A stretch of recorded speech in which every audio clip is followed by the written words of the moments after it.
This is our 8th annual Special Weapons Tactics Team competition.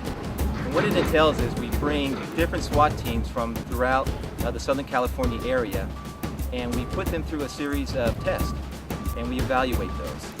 And some of the things that you'll see is physical fitness challenges, you'll see some firearms courses, and you'll see them try to resolve high-risk incidences. And why this is important is it does a few things. It brings all these teams together, and they can see one another compete and learn from one another. Additionally, teams can self-evaluate themselves. They're put through these scenarios in these firearms courses, and they can really see how well they're doing and maybe evaluate their training.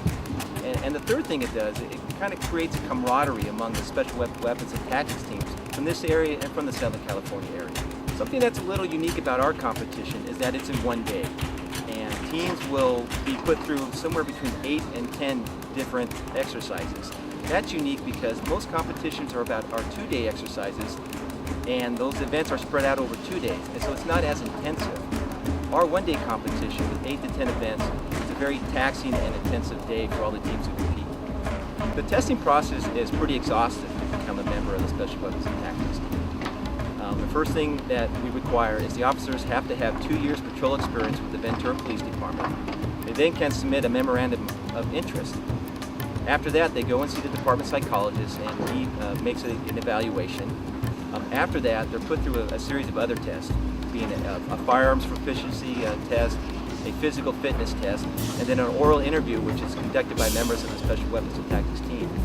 After that, there's a discussion amongst the members of the team about each applicant and their strengths and weaknesses. After that is all done, then a decision is made that who would best fit as a member of the team and work in a team environment. The purpose of the SWAT team is to get an organized group of officers to respond to incidents that are high risk in nature. Those might be a barricaded subject, maybe a person who's taken someone hostage, or serving high-risk search warrants.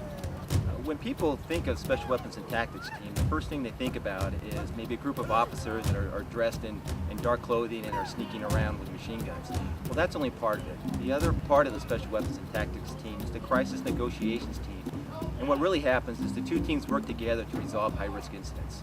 Well, the crisis negotiations team is it's led by a sergeant, and he's assisted by a corporal and 3 other officers. And what they do is they learn special skills in communicating with people that are in stress. And what they essentially do is they try to resolve the incident without the tactics team having to take drastic measures.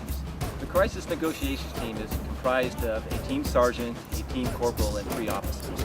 And what their purpose is to make contact with the person that we're dealing with a high-risk incident and try to resolve it through communications and those kind of techniques which they're very proficient in.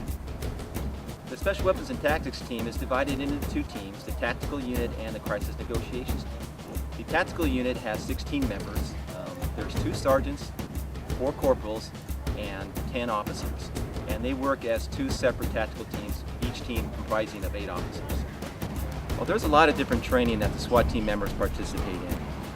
Prior to becoming a member of the Special Weapons and Tactics team, they attend a basic Special Weapons and Tactics team school. Later, they'll attend an advanced training school. But we really train monthly, and we'll train 2 to 3 times a month, and it'll be on different tactics with special weapons. It'll be in firearms proficiency, physical fitness, and we do scenario training where we simulate a high-risk incident and how we would effectively resolve that.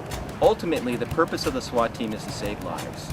And what I mean by that is safety to the community, safety to the officers participating in a high-risk incident, and safety to the suspect as well.